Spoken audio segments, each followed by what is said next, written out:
ఇప్పుడు ఎలా ఉంది పాపకి? పాపకి కొంచెం లంగ్స్ మెచ్యూరిటీ లేదన్నారంట. ఓకే. ఆర్ఓపి టెస్ట్ చేశారు. అంటే పుట్టినప్పుడు ఆ సైజ్ కి 40% బాగుందన్నారు. తర్వాత ఏమో డే బై డే పెరుగుతున్న కొద్దీ ఇంప్రూవ్మెంట్ ఉంటుంది అన్నారు, కానీ ఇంప్రూవ్మెంట్ లేదు అన్నారు. ఇప్పుడు 1 month అయిపోయింది. అంటే విజయవాడ హాస్పిటల్ కి రేపు షిఫ్ట్ చేస్తామన్నారు. అంటే రేపు ఆర్ఓపి అంటే రెటినోపతి ఆఫ్ ప్రీమెచ్యూరిటీ అని. అది ఒకరు చేయకపోతే టైం కి మన రెటీనా అనేది ఎన్లార్జ్ అయ్యి పగిలిపోతుందంట అది. సో కంప్లీట్ గా బ్రైట్నెస్ వచ్చేస్తుంది. తర్వాత ఏం చేసినా కుదరదు, చేసి ఇప్పుడే చేయాలన్నారు అన్న. అయితే రేపు విజయవాడ హాస్పిటల్ కి షిఫ్ట్ చేస్తామన్నారు. అక్కడ ఒక 20 minutes ఉంటుంది ట్రీట్మెంట్. మళ్ళీ రిటర్న్ వచ్చేసి మళ్ళీ జాయిన్ అయిపోవచ్చు హాస్పిటల్లో అని చెప్పాను. ఓకే ఓకే ఓకే అండి, మీ ఫోన్పే నెంబర్ చెప్తారా నాకు కొంచెం? ఇంద్రావతి కదా? ఓకే అండి. ఓకే, మా ఎమ్మెమా ఫౌండేషన్ తరపు నుంచి మేము 20,000 సెండ్ చేసాం మీకు. సో నేను ఇది నా ఛానల్లో కూడా పెడతాను. సో వాళ్ళ నుంచి ఏమైనా హెల్ప్ వచ్చినా కానీ నేను మీకు వెంటనే పంపించడానికి ట్రై చేస్తాను. అన్ని అందరు యూట్యూబర్స్ కి మెయిల్ చేశానన్న. మీరు ఒకరే ఇప్పుడు దగ్గర అది కూడా తొందరగా నిన్న మెయిల్ చేయగానే వాళ్ళు రెస్పాండ్ అయ్యారు. థ్యాంక్ యూ సో మచ్ అన్న. ఏం కాదు, పాపకి ఏం కాదు, తొందరలో అయిపోయింది. సో మీరేం కంగారు పడకండి. 9 years తర్వాత కన్సీవ్ అయ్యానన్న నేను. సో డోంట్ వరీ, ఖచ్చితంగా నేను మా వ్యూవర్స్ కూడా ఎంతో కొంత హెల్ప్ చేస్తారు. సో పాపకి అయితే ఏం కాదు.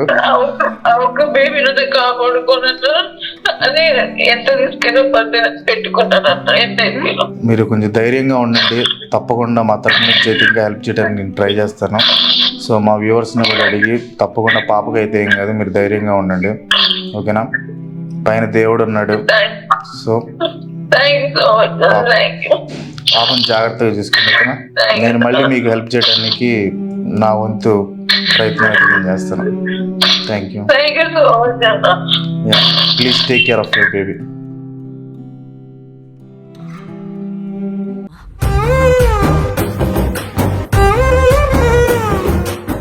తండేల్ మూవీ స్టోరీ ఒక రియల్ స్టోరీని బేస్ చేసుకొని తీశారని మీకు తెలుసా? జైలు పేరు వింటేనే మాకు భయం వేస్తుంది. మరి మీరు అందులో ఉన్నారు అంటే సామాన్యమైన విషయం కాదు. మన ఆంధ్రప్రదేశ్కి చెందిన 22 మంది మత్స్యకారుల్ని పాకిస్తాన్ వాళ్ళు బంధించి 13 నెలల పాటు టార్చర్ పెట్టిన కథ ఇది. ఆ 22 మందిని ఇండియాకి రప్పించడానికి వాళ్ళ తల్లులు భార్యలు పెట్టుకున్న కన్నీటి గాథ ఇది. వీడియో చాలా ఇంట్రెస్టింగ్ గా ఉండబోతుంది. స్కిప్ చేయకుండా లాస్ట్ వరకు చూడండి. ఈ వీడియో చూసిన తర్వాత మీ రియాక్షన్ ఇలా ఉంటుంది.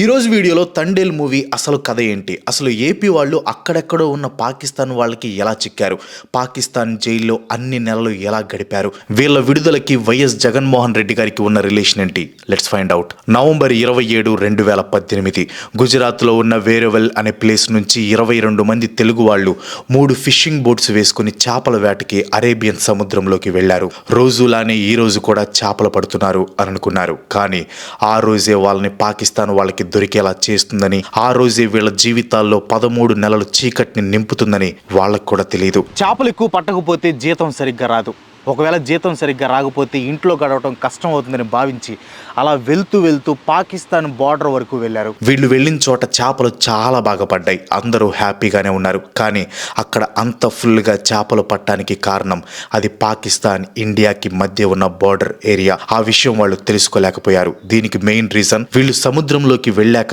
దారి చూపించే GPS ఫెయిల్ అవటం. అలాగే ఇంకో రీజన్ ఆ రోజు పడుతున్న దట్టమైన మంచు. దాంతో భారత తీరం ఎటు ఉందో ఎవరికి తెలియటం లేదు. కింద నీళ్లు, పైన మంచు, చుట్టూ చీకటి. అప్పుడే వీళ్ళకి ఆ తెల్లటి మంచును చీల్చుకుంటూ తెల్లని నేవీ షిప్ కనిపించింది. ఆ షిప్ లోపల ఉన్న నేవీ గార్డ్స్ లేజర్ లైట్స్ వేస్తూ సిగ్నల్స్ ఇస్తూ ఉన్నారు వెళ్ళిపోమని. కానీ ఆ లేజర్ లైట్స్ మీనింగ్ ఏంటో గంగపుత్రులకి అర్థం కాలేదు. ఇండియన్ నేవీ ఏమో అని అనుకున్నారు అందరూ. షిప్ పైన ఉండే జెండా కూడా కనిపించే అంత దగ్గరగా ఆ షిప్ వచ్చింది. వాళ్ళందరూ ఊహించినట్లు అక్కడ ఇండియా ఫ్లాగ్ లేదు, పాకిస్తాన్ ఫ్లాగ్ ఉంది. ఆ పాకిస్తాన్ ఫ్లాగ్ని చూసిన వెంటనే అక్కడ ఉన్న వాళ్ళందరూ గుండెల్లో రైళ్లు పరిగెత్తాయి. అప్పటి వరకు ఇండియా బార్డర్లో ఉన్నాం అనుకున్న వాళ్ళకి పాకిస్తాన్ వాటర్స్లోకి ఎంటర్ అయిపోయారు అనే విషయం అర్థమైంది.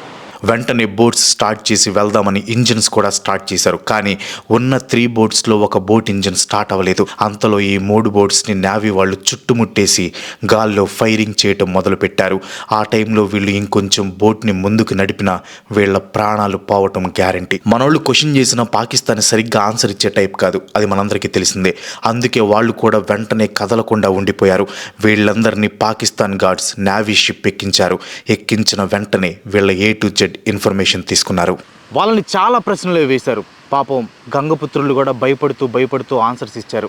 భాష అర్థం కాకపోయినా ఏదో సైగలు చేస్తూ వాళ్ళకు వచ్చిన భాషలో వాళ్ళ సిచ్యువేషన్ని కన్వే చేయడానికి ట్రై చేశారు. ఆ గార్డ్స్కి అసలు విషయం అర్థమైంది, మనోళ్ళు పొరపాటున ఆ బార్డర్ దాటారని. సో వీళ్ళు ఆకలితో ఉన్నారన్న విషయం తెలుసుకొని ఆ గార్డ్స్ ఏం చేశారంటే వాళ్ళకి ఒక బిర్యానీ, పాకిస్తాన్ బిర్యానీ తెప్పించి పెట్టారు.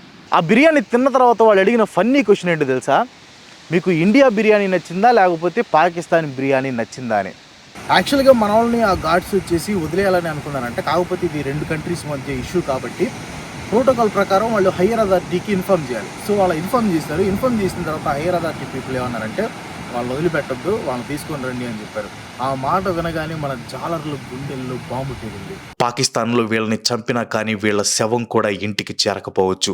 ఆ సిచ్యువేషన్ ఎలాంటిదంటే శత్రువుల చేతిలో చిక్కిన వీళ్ళ ప్రాణాలకి వీళ్ళే గ్యారంటీ ఇచ్చుకోలేని సిచ్యువేషన్ అది. అసలు వీళ్ళు ఎందుకు మన దగ్గరలో ఉన్న బంగాళాఖాతం వదిలి అక్కడెక్కడో ఉన్న గుజరాత్లో చేపలు పట్టాల్సిన పరిస్థితి వచ్చింది? చక్కగా ఇదే చేపలు ఇక్కడ పట్టుకోవచ్చు కదా అని మీలో చాలా మందికి డౌట్ రావచ్చు. వీళ్ళు గుజరాత్కి వలస వెళ్లి నెలల తరబడి అక్కడే ఉండటానికి కారణం మన ఇండియాకి ఈస్ట్ సీషోర్లో, ముఖ్యంగా ఏపీ తీర ప్రాంతాల్లో అలల ఆటుపోట్లు చాలా ఎక్కువ. దీనివల్ల ఫిషింగ్ బోట్స్ చాలా వరకు దెబ్బతినేవి. దీనివల్ల వచ్చిన డబ్బుల్లో చాలా వరకు దానికి పోయేవన్నమాట. బోట్కి ఇన్సూరెన్స్ పెట్టుకుందాం అనుకున్నా కానీ చాలా వరకు రిజెక్ట్ అయ్యేవంట. 2, మన ఏపీలో ఫిషింగ్ బోట్స్ని ఆపటానికి హార్బర్లు కానీ జెట్టీలు కానీ ఉన్నది చాలా తక్కువ. 2018 టైంలో వైజాగ్ అండ్ కాకినాడలో మాత్రమే ఈ హార్బర్స్ ఉన్నాయంట. అదే గుజరాత్లో అయితే ప్రతి 20 నుంచి 30 కిలోమీటర్లకి ఒక జెట్టి ఉండటంతో పాటు ఒక చోట స్టార్ట్ అయినా కొన్ని కిలోమీటర్స్ వరకు కూడా ఏ ఇబ్బంది లేకుండా వెళ్ళి రావచ్చు. అందుకే చాలా మంది ఫిషర్ మ్యాన్ ఇంట్లో కట్టుకున్న భార్యని, పిల్లల్ని, పేరెంట్స్ ని వదిలి గుజరాత్ వెళ్లి పనిచేస్తున్నారు.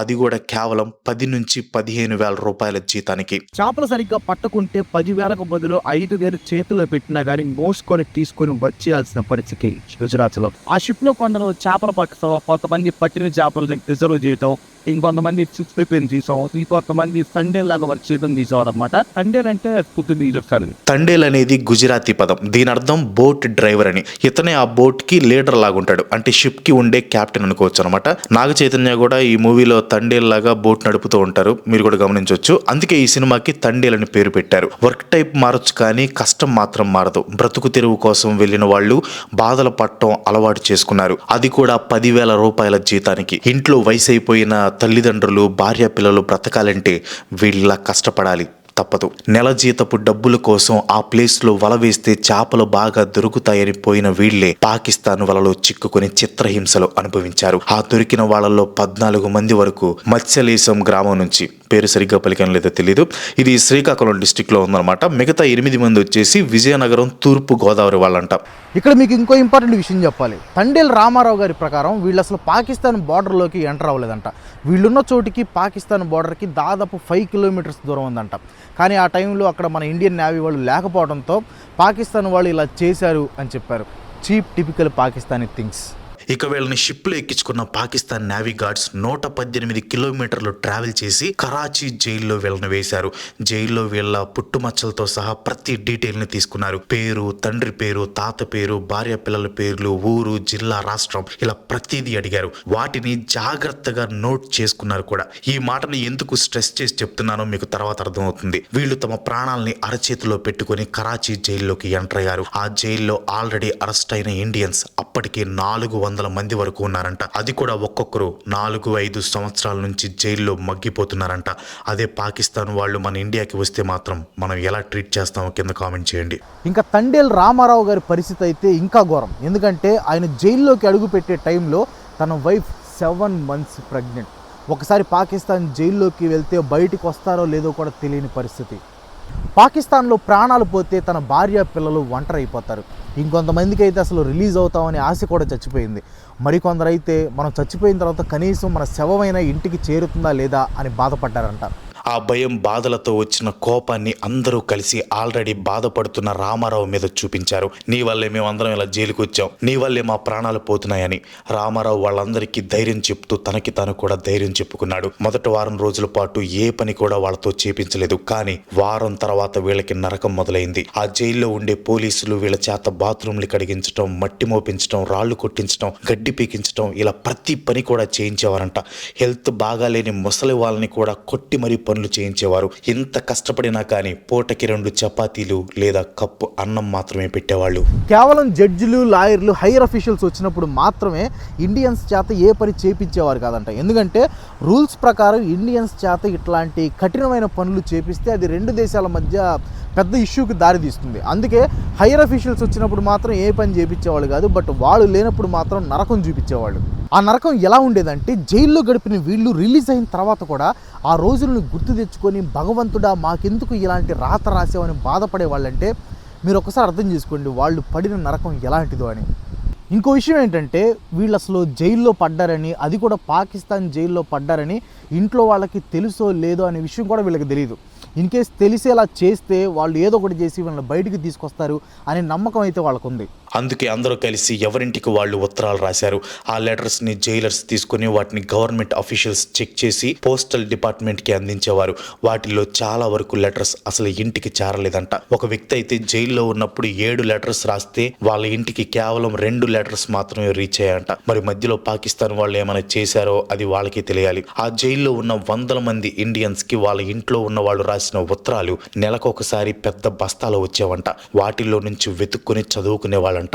తండేల్ రామారావు గారి భార్య ప్రెగ్నెంట్ అని చెప్పాను కదా, ఆమెకి డెలివరీ అయిన తర్వాత ఆమెకి పుట్టిన పాప ఫోటోని లెటర్లో పెట్టి పంపించాల్సిన పరిస్థితి వచ్చింది. ఇంటికి పెద్ద దిక్కు లేకుండా ఆ ఇంట్లో వాళ్ళు పడే కష్టాలు అన్నీ ఇన్ని కాదు. కానీ ఒకేసారి ఇంతమంది లేకపోయేసరికి ఎన్నో కుటుంబాలు నరకాన్ని అనుభవించాయి, అప్పుల పాలు కూడా అయ్యారు. ఈ విషయాలన్నీ చదివి జైల్లోనే ముసిగేసుకొని మరీ ఏడ్చేవారంట. ఎంత బాధలో ఉన్నా కానీ పని మాత్రం చేయాల్సిందే. చేయకపోతే చంపేసినా కానీ షాక్ అవ్వాల్సిందేం లేదు. ఎందుకంటే అది పాకిస్తాన్. అలా పాకిస్తాన్లో ఉన్న 22 మందికి ఇండియాలో ఉన్న వాళ్ళ కుటుంబాలకి మధ్య ఉత్తరాలే కొంచెం ఊరటనిచ్చాయి. కానీ ఆ ఊరట ఎంతో కాలం ఉండలేదు. కారణం పుల్వామా అటాక్.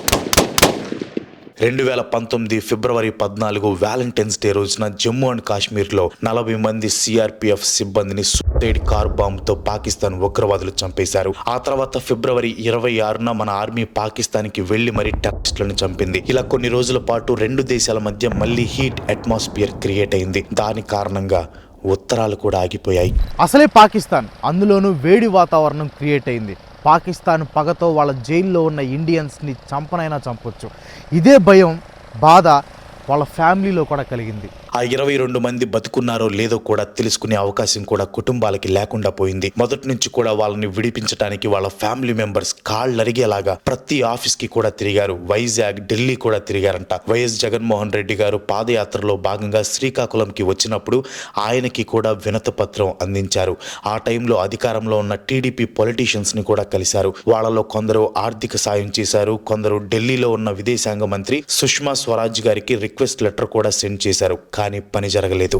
తండేల్ రామారావు గారి భార్య అయితే పాపం నెలల బిడ్డని ఇంట్లోనే వదిలిపెట్టి తన భర్తని ఇంకా వేరే వాళ్ళని విడిపించడానికి చాలా కష్టపడింది. ఇంతకుముందు పాకిస్తాన్ వాళ్ళకి దొరికినప్పుడు అందరూ రామారావుని నిందించారని చెప్పాను కదా, సేమ్ అలాగే తన భార్యను కూడా చుట్టుపక్కల ఉన్నవాళ్ళు మీ భర్త వల్లే మా వాళ్ళు ఇలా వెళ్ళారు, మీ భర్తకి బుద్ధి లేదా, అది ఇదని అనకూడని మాటలని చాలా ఇబ్బంది పెట్టేవాళ్ళు అనమాట.